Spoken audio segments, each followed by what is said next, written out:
우리 주변 분들하고 인사 한번 나누시겠습니다. 말씀과 성령으로 다시 살아납시다. 할렐루야. 예, 우리 손을 이 정도 올리시고 같이 한번 찬양합니다. 아멘송 한번 같이 합니다. 제가 가사 불러드릴 테니까 같이 따라서 하면 됩니다. 아멘. 주를 사랑하나이다. 아멘. 주를 찬양하나이다. 주를 찬양하나이다. 아멘. 아멘. 주를 찬양하나이다. 주를 찬양하나이다. 아멘. 아멘.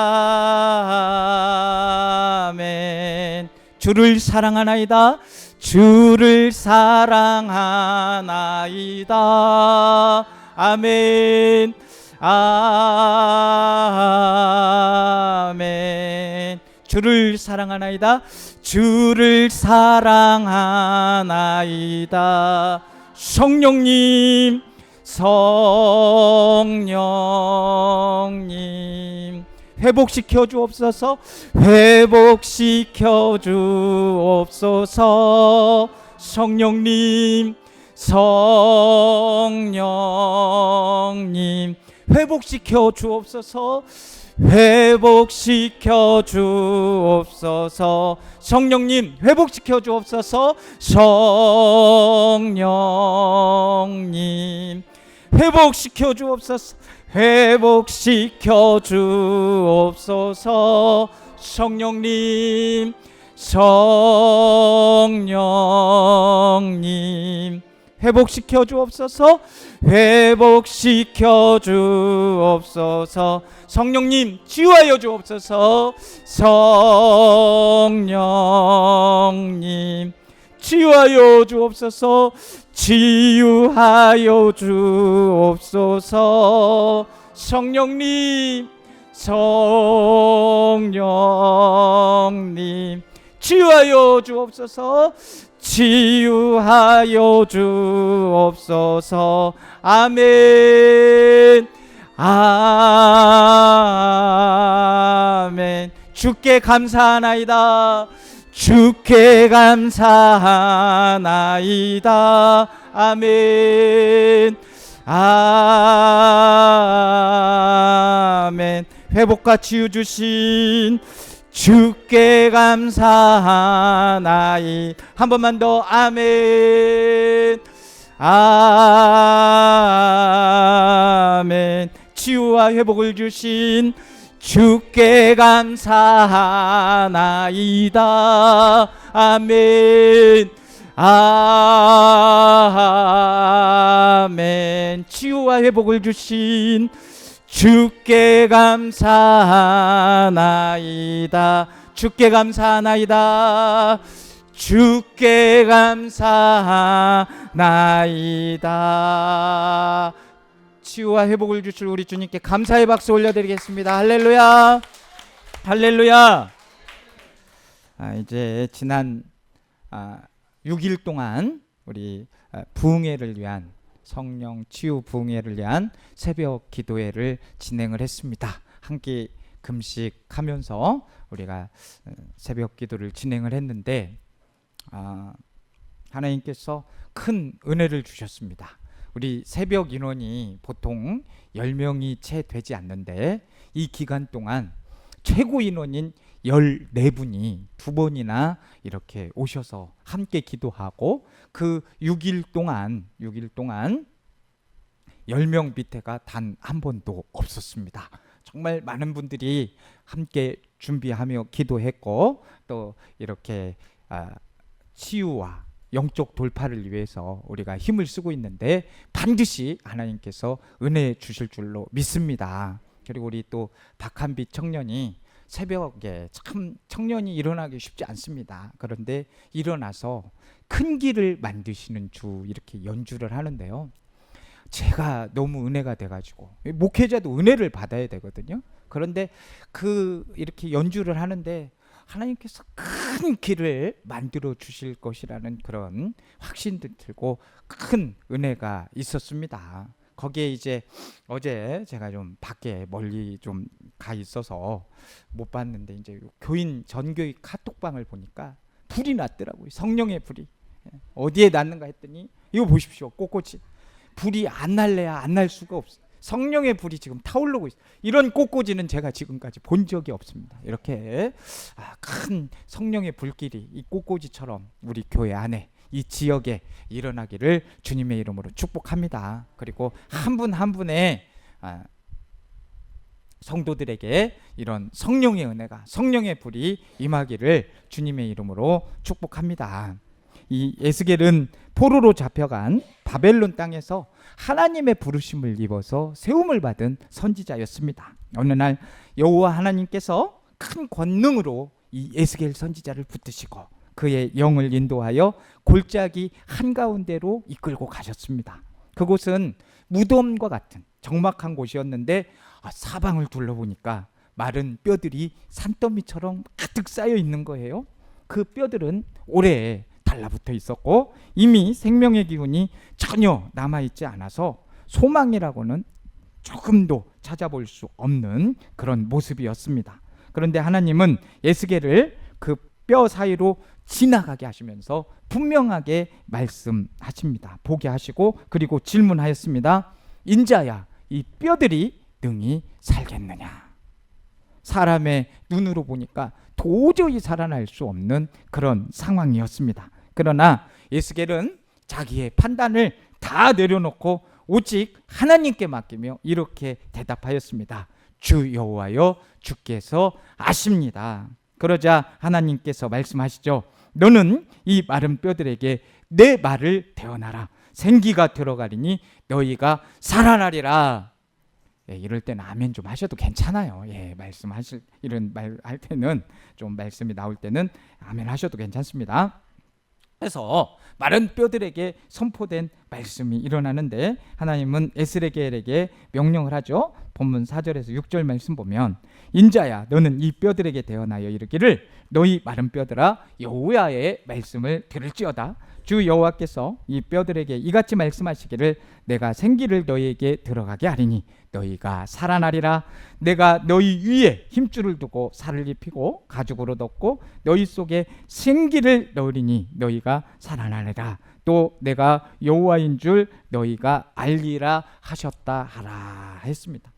대언하는 것이 무엇입니까? 하나님께 받은 말씀을 대신 전하는 것입니다. 에스겔은 그대로 하나님 말씀을 듣고 순종해서 전했죠. 대언했죠. 그때 놀라운 일이 벌어집니다. 본문 7절 말씀 보면 이에 내가 명령을 따라 대언하였더니 대언할 때에 소리가 나고 움직이며 이 뼈, 저 뼈가 들어맞아 뼈들이 서로 연결되더라. 할렐루야. 사방에서 들려오는 이 뼈들이 맞부딪히는 소리, 움직이는 소리는 죽음 가운데서 생명이 역사하기 시작했다는 증거입니다. 흩어져 있던 뼈들이 제 자리를 찾아서 연결되었고 그 위에 힘줄이 생기면서 살이 오르고 가죽이 덮여서 사람의 형체를 이루었습니다. 그러나 아직 그들 속에는 이렇게 붙고 했지만 생기가 없었습니다. 그때 하나님께서 다시 말씀하시죠. 9절에서 10절 말씀. 인자야 너는 생기를 향하여 대언하라. 생기에게 대언하여 이르기를 주 여호와께서 이같이 말씀하시기를 생기야 사방에서부터 와서 이 죽음을 당한 자에게 붙어서 살아나게 하라 하셨다 하라라고 말씀합니다. 에스겔이 이 말씀대로 대언을 하자 곧 생기가 그들 속에 들어가게 되었습니다. 그러자 죽어있던 뼈들이 모두 살아 일어나서 큰 군대를 이루게 되었습니다. 하나님은 이 에스겔이 마른 뼈들에게 명령을 하게 대언을 하라 했는데 이 마른 뼈들은 바로 이스라엘 민족이라고 말씀하셨습니다. 11절 말씀 보시면 인자야 이 뼈들은 이스라엘 온 족속이라. 그들이 이르기를 우리의 뼈들이 말랐고 우리의 소망이 없어졌으니 우리는 다 멸절되었다 하느니라 라고 했습니다. 이스라엘 백성은 바벨론에게 세 차례나 공격을 받아서 나라가 완전히 무너졌었죠. 예루살렘 성은 불타고 성전은 완전히 파괴되었으며 백성들은 사슬에 묶여서 포로로 끌려갔습니다. 그 결과 자유도 잃게 되었죠. 성전도 잃게 되었죠. 소망마저 잃어버리게 되었습니다. 절망 가운데 그들의 입에서는 우리는 끝났다 이런 고백이 터져 나왔죠. 이스라엘 백성들이 이처럼 참혹한 상태가 되어버린 것은 그들이 하나님의 말씀을 버리고 우상을 섬기면서 악을 행했기 때문입니다. 하나님은 거룩하시기 때문에 하나님의 백성에게 율례와 법도를 주셨잖아요. 그래서 레위기 11장 45절에 내가 거룩하니 너희도 거룩할지니라 라고 말씀하신 겁니다. 그러나 이스라엘은 하나님의 말씀을 듣고도 자신들의 맘대로 살았죠. 이에 하나님께서는 이스라엘에게 끊임없이 선지자들을 보내시면서 회개하기를 촉구하셨습니다. 에레미야 35장 15절에 이렇게 말씀합니다. 내가 내 종 모든 선지자를 너희에게 보내어 일찍부터 보내며 이르기를 너희는 이제 각각 악한 길에서 돌이켜 행위를 고치고 다른 신들을 따라 그들을 섬기지 말아라. 그리하면 내가 너희와 너희 조상들에게 준 땅에 거하리라 하였으나 너희가 귀를 기울이지 아니하며 내게 듣지 아니하였느니라 라고 말씀은 합니다. 하나님의 간절한 부르심에도 불구하고 이스라엘은 회개를 하지 않았던 겁니다. 결국 그들에게 임한 것이 무엇입니까? 심판밖에 이를 것이 없는 거예요. 하나님께서는 그 땅에서 그들을 내쫓으셨고 그들은 바벨론의 포로가 된 것입니다. 바벨론의 포로가 되면은요, 우리가 포로가 되면 위험한 게 무엇인 줄 압니까? 안식이 없다는 겁니다. 이스라엘 백성은 하나님의 말씀에 불순종한 결과 바벨론의 포로로 끌려가게 되죠. 이스라엘 백성들은 그렇게 참된 안식을 이제는 누릴 수가 없었습니다. 레위기 26장 36절에서 39절의 말씀에서는 포로의 실상에 대해서 예언을 하였지요.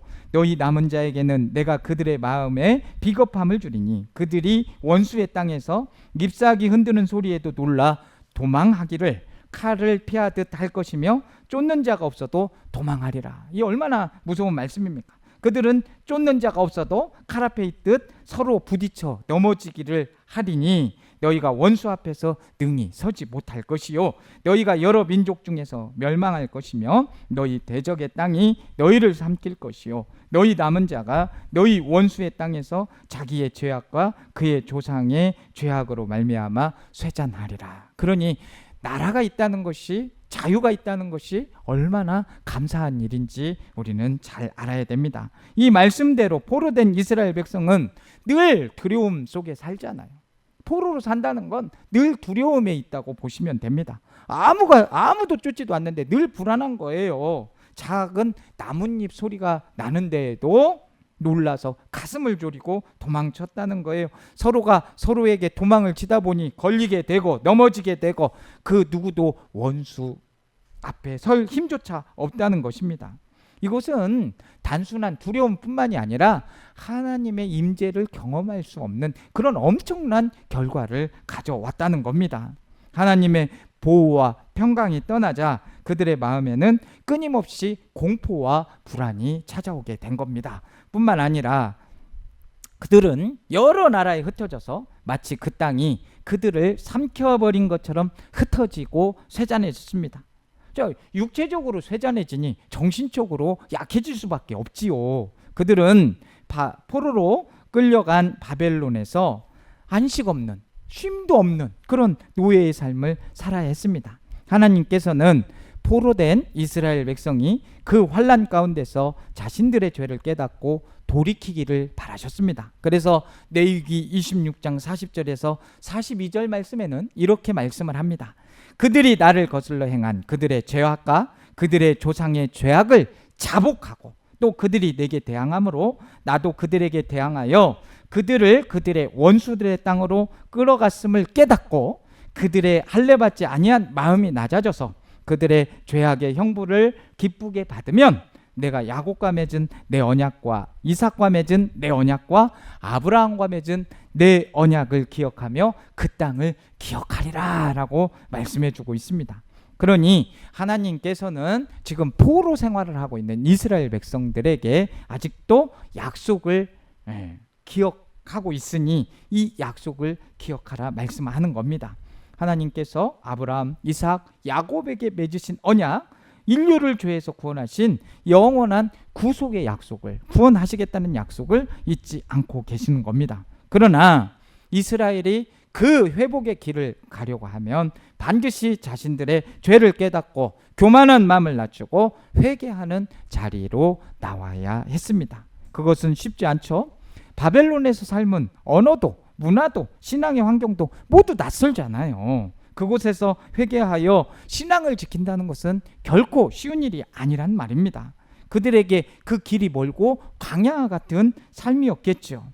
광야를 통해서 그들은 자신들의 죄악을 더욱더 깊이 깨닫고 하나님만이 소망이심을 인정하는 자리로 나가야만 하는 것입니다. 하나님은 포로 생활을 통해서 이스라엘의 교만을 꺾고 심판을 통해 그들을 돌이켜서 회복시키려고 하는 것입니다. 여러분, 이제 내일부터 귀한 잔치가 열리게 됩니다. 이 잔치가 바로 회복의 잔치가 되기를 주님의 이름으로 축복합니다. 죄를 다 내려놓고 주님 앞에 방향을 돌렸을 때 반드시 영적 돌파는 일어나고 치유는 일어나게 될 줄로 믿습니다. 절망 가운데 주님께서 약속하셨잖아요. 이스라엘 백성에게 하나님은 에스겔을 통해서 놀라운 회복의 약속의 말씀을 주십니다. 그 말씀이 오늘 본문 12절에서 14절입니다. 그러므로 너는 대언하여 그들에게 이르기를 주 여호와께서 이같이 말씀하시기를 내 백성들아 내가 너희 무덤을 열고 너희로 거기에서 나오게 하고 이스라엘 땅으로 들어가게 하리라. 내 백성들아 내가 너희 무덤을 열고 너희로 거기에서 나오게 할 때에 너희는 내가 여호와인 줄을 알리라. 내가 또 내 영을 너희 속에 두어 너희가 살아나게 하고 또 내가 또 너희를 너희 고국 땅에 두리니 나 여호와가 이 일을 말하고 이룬 줄을 너희가 알리라. 여호와의 말씀이니라 라고 하고 있습니다. 하나님께서는 포로된 이스라엘을 무덤 속에 있는 자들이다 이렇게 비유를 하였습니다. 그만큼 그들의 현실은 소망 없는 죽음과도 같은 그런 상황이었습니다. 그러나 하나님은 내 백성들아 라고 불러주시면서 여전히 자기 백성을 인정해 주시고 무덤에서 끌어내어 다시 살려주시겠다라고 약속을 하시는 겁니다. 이는 단순한 해방이 아니라 영적인 부활과 소망의 회복을 의미하는 말씀인 것입니다. 이스라엘은 포로로 끌려간 땅에서 철저히 죽은 자와 같은 삶을 살았어요. 자유가 없었고 성전이 무너졌고 하나님 백성이라는 정체성마저 다 잃어버렸어요. 그러나 하나님께서는 내가 너희 무덤을 열고 너희를 나오게 하겠다라고 말씀하셨습니다. 사람의 힘으로는 결코 할 수 없는 일을 하나님께서 능히 행하신 것입니다. 죽음의 자리를 열고 생명의 길로 인도하시는 분은 오직 하나님 한 분이심을 믿으시기를 바랍니다. 그리고 하나님은 단지 땅으로 돌아가게 하실 뿐만이 아니라 그 속에 영을 집어 넣어주시는 겁니다. 이 영은 호흡이라고도 할 수 있는데 생기라고도 할 수 있는데 이거를 원어로는 루하흐 이렇게 얘기를 합니다. 그래서 그 속에 영을 두어서 살아나게 하시겠다. 아담을 처음 창조하실 때도 호흡을 불어넣어서 아담이 사람이 되고 생명을 얻지 않습니까? 그런 것처럼 이 마른 뼈들에게도 바디와 마디 뼈들이 다 연결되게 하고 살이 붙게 하고 거기에 뭘 불어넣으신다고요? 생기를 불어넣어 주십니다. 우리도 그 영적으로 생기가 불어져서 다시 살아나는 역사가 있기를 주님의 이름으로 축복합니다. 마른 뼈와 같은 존재의 삶을 살고 있을지라도 하나님께서 그 뼈들의 마디를 연결시키시고 살을 붙이시고 영을 넣어주시면 우리는 반드시 살아나게 될 줄로 믿습니다. 이 약속은 단순한 위로의 말씀이 아니에요. 실제 역사 속에서 성취되었습니다.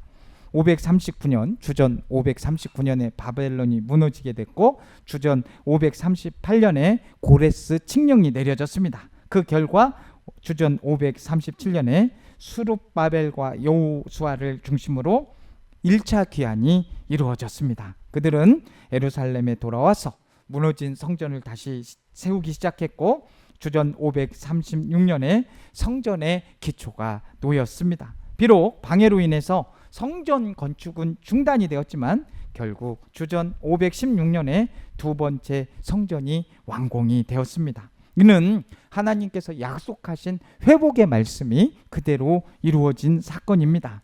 이스라엘에게 주신 이 회복의 약속은 우리에게도 동일한 메시지를 줍니다. 우리 죄로 인해서 우리는 죽은 자가 되었지만 하나님께서는 무덤을 여시고 새로운 생명을 주시는 분이십니다. 인생의 소망이 다 끊어진 것 같아도 하나님께서는 여전히 내 백성들아 라고 부르시면서 우리를 회복시키기를 원하십니다. 중요한 것은 우리가 우리 마음속에 있는 하나님보다 더 사랑하는 우상을 다 버리고 하나님의 영을 의지하면서 말씀에 돌이켜서 회개하고 순종하는 삶을 살아야 될 줄로 믿습니다. 그때 하나님은 우리의 가정에도 우리의 교회에도 우리 나라에도 죽은 뼈가 살아나는 부흥의 역사를 부어주실 줄로 믿습니다. 하나님께서는 예스겔 선지자를 통해서 회복의 약속은 단순히 바벨론 포로에만 국한되지 않습니다. 그것은 예수 그리스도를 통해서 새 언약 백성에게 주어진 구원의 약속을 성취시켜 주신 것입니다. 자, 아담의 후손들, 소망 없는 마른 뼈와 같은 인생들 아니겠습니까? 아담 안에서 태어난 모든 인생은 죄로 인해서 하나님과 단절되는 그런 위험한 상태로 살아갑니다. 육신으로는 잘 살아가는 듯 보이지만 영적으로는 마른 뼈와 같은 그런 죽은 상태입니다. 하나님과의 관계가 끊어졌기에 참된 소망이 없고 죽음과 심판을 향해서 달려갈 뿐이죠. 에베소서 2장 12절에는 우리의 과거를 이렇게 말씀하고 있습니다. 그때에는 너희는 그리스도 밖에 있었고 이스라엘 나라 밖의 사람이라. 약속의 언약들에 대하여는 외인이요 세상에서 소망이 없고 하나님도 없던 자이다 라고 표현을 하고 있죠. 이 말씀처럼 인간은 스스로 구원을 할 힘이, 전형적인 힘이 없는 그런 절망적인 존재이죠. 그러나 하나님께서는 그런 우리를 버려두지 않으시고 예수 그리스도의 십자가와 부활을 통해서 구원의 길을 열어주셨습니다. 그분은 우리 죄를 대신 짊어지셨고 사망 권세를 깨뜨리고 부활하심으로 우리에게 영원한 생명을 주셨습니다. 로마서 8장 11절은 이렇게 말씀하죠. 예수를 죽은 자 가운데서 살리신 이의 영이 너희 안에 거하시면 그리스도 예수를 죽은 자 가운데서 살리신 이가 너희 안에 거하시는 그의 영으로 말미암아 너희 죽을 몸도 살리시리라. 이 약속은 단지 과거 이스라엘 백성들에게만 이루어지는 약속 회복이 아니라 오늘 우리 안에서 이루어지는 영적 부활의 약속인 줄로 믿습니다. 예수 그리스도의 십자가와 부활의 은혜는 성령을 통해서 우리 각자의 삶을 통해 적용이 됩니다. 갈라디아서 3장 14절에는 이렇게 증언을 하죠. 이는 그리스도 예수 안에서 아브라함의 복이 이방인에게 미치게 하고 또 우리로 하여금 믿음으로 말미암아 성령의 약속을 받게 하려 함이라. 아멘. 예수 그리스도의 구속은 유대인, 우리 옥산교회 성도들 뿐만이 아니라 이방인들에게도 활짝 열려 있습니다. 우리는 믿음으로 말미암아 성령의 약속을 받고 죽음의 자리에서 생명의 자리로 옮겼습니다. 성령께서 우리 속에 내주하심으로 우리는 다시는 무덤 속에 절망에 있지 아니하고 머물러 있지 아니하고 새 생명 가운데 거하는 자가 됩니다.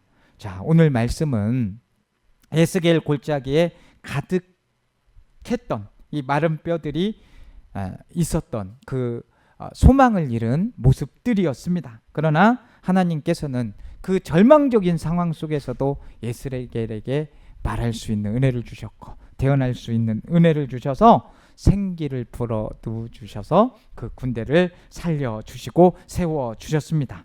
이 말씀은 역사 속에서 포로 귀환으로 그대로 성취가 되었고 예수 그리스도의 십자가와 부활을 통해서 오늘 우리에게 주어진 구원의 은혜로 완성이 되었습니다. 우리도 마른 뼈처럼 소망을 잃고 또 무덤 같은 현실 속에 묶여 있을 때가 있습니다. 그러나 하나님께서는 여전히 내 백성들아 부르십니다. 무덤을 열고 나오기를 원하고 계십니다. 성령을 부어서 새 생명 주기를 원하십니다. 우리가 매일의 삶 속에서 은혜를 누리고 또 매주 예배를 드리면서 은혜를 누리지만 또 이렇게 하나님께서 천국 잔치를 베풀어 주셔서 성령 치유 부흥회를 여는 것은 우리를 다시 한번 죄에서 깨어치게 하시고 무덤을 열게 하시고 새 생명을 주시기 위해서 이런 잔치가 벌어지는 줄로 믿습니다. 소망하시고 꼭 참여하셔서 말씀 들으시고 은혜 입으시고 그 말씀을 통해서 회복되는 역사가, 영적 돌파되는 역사가 일어나시기를 주님의 이름으로 축복합니다. 살아계신 하나님 아버지, 오늘 또 죽은 뼈와 같은 자리를 찾아오셔서 말씀하시고 생기를 불어넣어 주시는 은혜에 감사를 드립니다. 주님, 저희의 뼈가 마른 것처럼 소망이 끊어진 인생일지라도 주님의 말씀 앞에 순종하며 태어날 때에 다시 살아나게 하시는 줄로 믿습니다. 절망 가운데 있던 이스라엘을 회복시켰던 하나님께서 오늘 우리의 삶과 가정과 우리 옥산교회 위에도 동일한 회복의 은혜를 베풀어 주옵소서. 주님, 우리가 말씀을 떠나 스스로 무덤 속에 갇히지 않게 하여 주시고 언제나 주님의 율례와 법도를 따라 거룩함에 이르게 하여 주옵소서. 예수님의 이름으로 기도드립니다. 아멘.